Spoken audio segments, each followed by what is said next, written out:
You're tuned to Crash FM. Welcome back to the world of Burnout. This time, everyone's out for revenge. It's taken event organizers over a year to find the ultimate locations to fight and crash.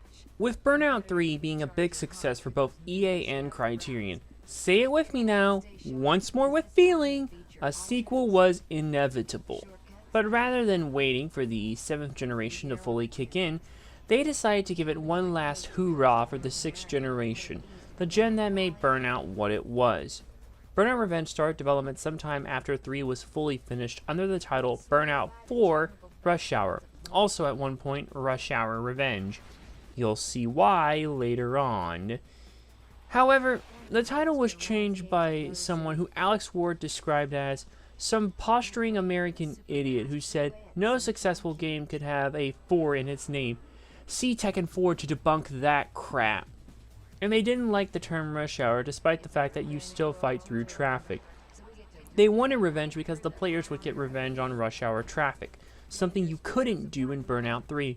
Criterion didn't like it, but it stuck because EA's focus testing helped determine the subtitle of the last game. Aside from that, development of Revenge went pretty smooth and had little turmoil to it. Though Traffic Attack did have some hiccups amongst other standard development hiccups, those were worked out well for the most part. Burnout Revenge was released on the PS2 and Xbox on September 13, 2005 for North America, 10 days later for Europe, and 3 days after that for Australia. An Xbox 360 version followed on March 7, 2006 for North America, and 10 days later for Europe. Rather than try and recreate what happened with Burnout 3, Revenge took its own path and became its own thing. While the team in parts thought they should have made a direct sequel to 3, they realized it was too obvious, and I can see why. 3 captured lightning in a bottle in all the right ways, and you just don't willingly recreate those parts, so why not do something a bit different? Let me put it like this by comparing 3 and Revenge via a wrestling tag team. The Bar.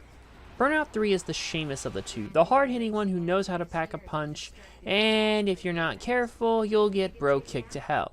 Burnout Revenge is the Cesaro or Claudio Castagnoli of the bunch. He can hit hard when he wants to, but really takes more of a technical / strategic route. And I think that describes what makes Revenge different, and for me, better than 3. Burnout Revenge follows a similar formula to 3. The World Tour mode returns as the main mode, and the idea is pretty much like last time. 3 continents and 169 events, all for you to complete.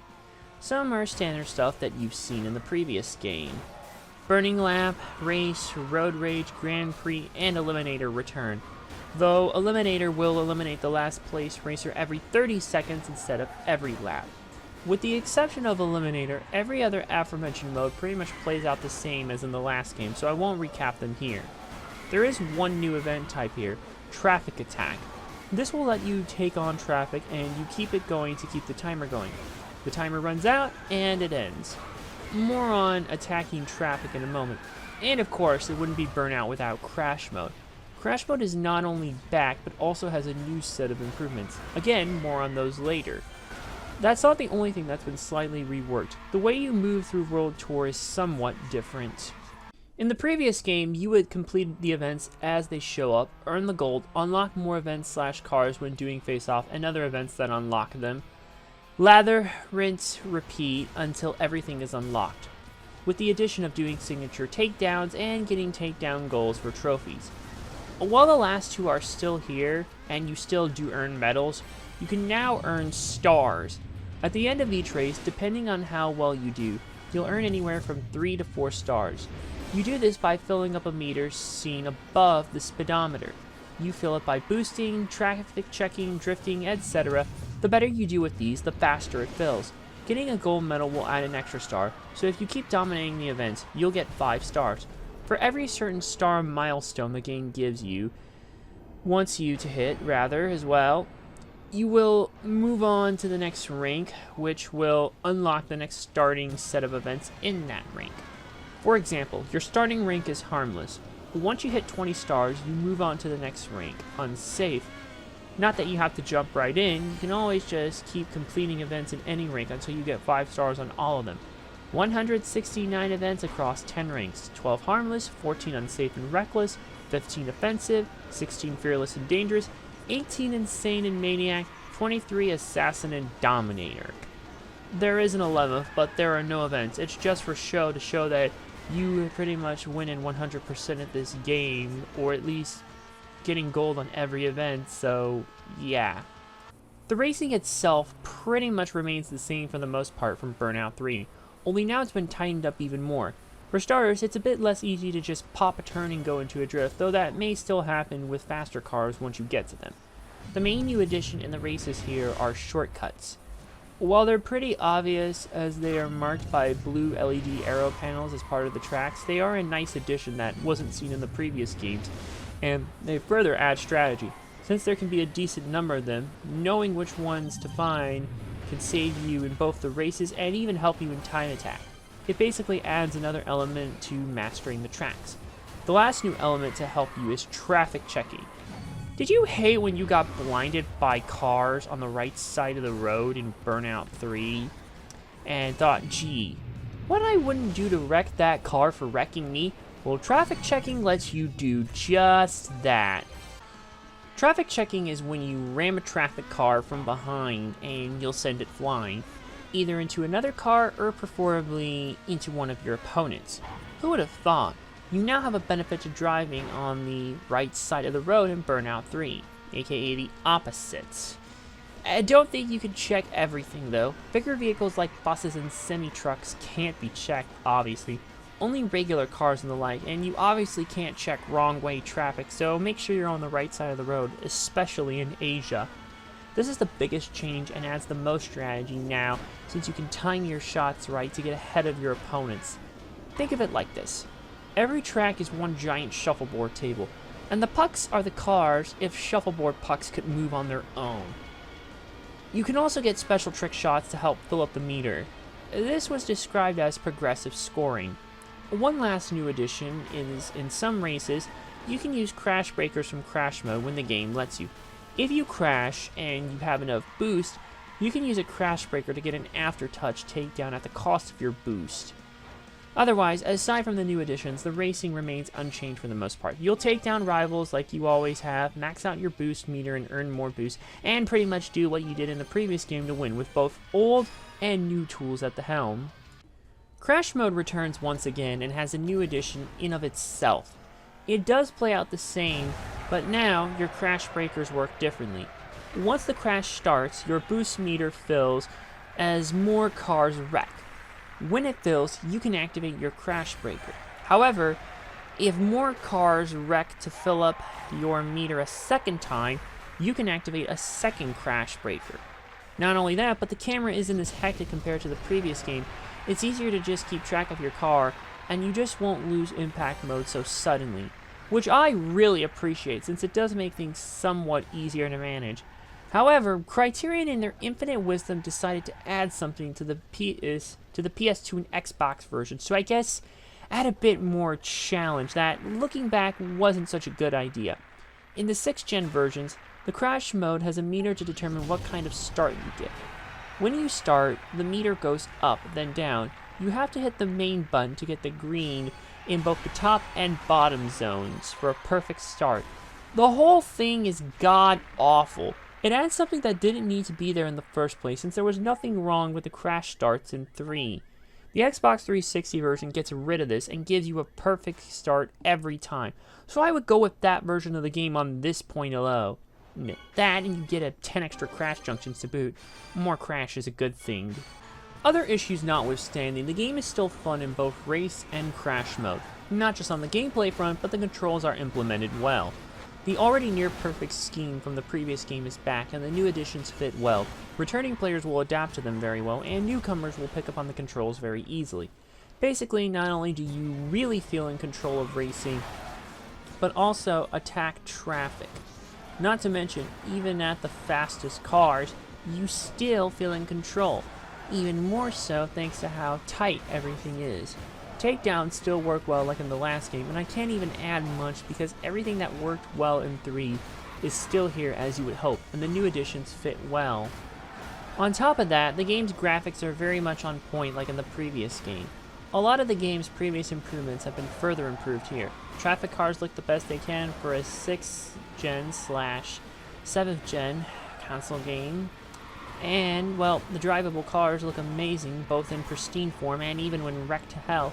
Speaking of which, the crashes and wrecks look even better than ever. Damaged details like mangled up bumpers scraping on the ground, doors that won't shut, cracked windshields, explosions that engulf your car in a sea of flames while damaging any other poor soul unfortunate to come within even a small amount of distance, pieces of debris flying everywhere, all the little things just combine to create a hell of a memorable crash while looking clear as hell. And that's just in the regular races. The crash mode crashes look even more spectacular. Everything is even more detailed, and they just look plain cool. Especially when your car hits a second crash breaker and goes flying everywhere. The environments are also well done. Once again, we got a worldwide tour of exotic locations across the globe. Building and road environments are top notch here. On top of that, the geometry is on point, and the variety of locations each provide a unique experience. Coastal towns, logging areas, industrial areas, bustling European cities with familiar landmarks, big mountains in Asia, and freeways that remind you of Japan freeways. The lighting is especially on point, though in some areas it does feel what Ward described as very brown and quite a bit of day glow. Essentially, he called it the start of the piss filter. Kind of felt that more in Need for Speed Most Wanted, another EA game from that same year. I'd say it's more noticeable in the industrial areas, which actually kind of makes sense because, well, they're dirty. The Xbox 360 version also features further refinements and help brings it more to life, especially when played on an Xbox One and onwards. Performance still remains solid regardless of where you play it though, as the frame rate is still a rock solid 60 FPS for all racing sequences. The sound is even more on point. All the excellent sound design from the previous game is back with more enhancements. Traffic checking sounds like car shuffleboard, especially when hitting other cars. Closer and faster near misses, more impactful crash sounds, all the works. Again, all these nice little attention to details adds up and brings it further to life. For both race and crash mode, the 6th gen versions also support Dolby Pro Logic 2, while the Xbox 360 version supports Dolby Digital. Either way, play on a home theater system and have a hell of a time in both race and crash mode. The game's soundtrack is also more varied here. It still has the pop-punk, little hardcore punk, indie rock, some metal, the works. Returning artists include Fall Out Boy, Pennywise, and Yellowcard. New artists joining the mix include Avenged Sevenfold, Block Party, Goldfinger, Mindless Self-Indulgence, MXPX, OK Go, the All-American Rejects, and We Are Scientists, amongst many others. In keeping with the tradition of borrowing EA track songs from other games, Bullet for My Valentine's Hand of Blood, seen in Need for Speed Most Wanted, appears here, and from SSX on Tour, Billy Talent's Red Flag, LCD Sound System Daft Punk is Playing at My House, although Revenge uses the Sowak Shibuya remix, while the original version is seen in On Tour, Maximo Park Applies Some Pressure, Morningwood's New Rock, and 9 Black Alps is Shot Down all appear. Lastly, to close it out, we get some electronica and drum and bass thanks to artists such as the Chemical Brothers, Andy Hunter, Asian Dub Foundation, Junkie XL, and to greet you when you start the game, BT's remix of The Doors' Break On Through, although it is the instrumental version there that plays when you start the game in the 6th gen versions at least. It's a good mix, and it's my favorite Burnout soundtrack in the entire series. The replayability here is pretty much like the previous game. Attempting to complete perfect on every event will take enough time, but then go for all the trophies and signature takedowns, which are thankfully a bit easier than in the last game, and you'll be here for a solid 30 hours. Just a shame the online isn't up anymore. It doesn't even make sense, especially considering EA actually turned the 360's online version back on for a brief bit, but then turned it off 1 year before the game was added to the Xbox backwards compatibility program, which I don't understand why. If you're going to put it back there, why not throw the online back on and let them play it? You had no problem letting it run there before. Well, even just despite only getting the single player, you're still gonna get your money's worth. Burnout Revenge takes what 3 did right and adds its own spin, and is still a fun game. It looks, sounds, controls, plays well, has many quality of life improvements over 3, and it's just capital F-U-N fun. However, the online not working anymore sucks. The improvements in the 360 version aren't a huge jump, even if there is still a little improvement. EA just wanted to capitalize on the early 360 launch, much like what they did with Need for Speed Most Wanted. And the art style might be too dirty for some, and some may not like the addition of traffic checking. I don't think it deters from this game that much though, and I still recommend it to all. Burnout Revenge may emphasize revenge, but it's revenge for all the right reasons. I give Burnout Revenge a perfect 5 out of 5 with a badass seal of approval. This is my favorite Burnout game, and if you're gonna play one, I would recommend you play this one. Thanks for watching. If you like what you saw, click the big red button below to subscribe. Check out the other links in the description for more cool stuff, and check out the playlist on screen for more content. See you in the next video.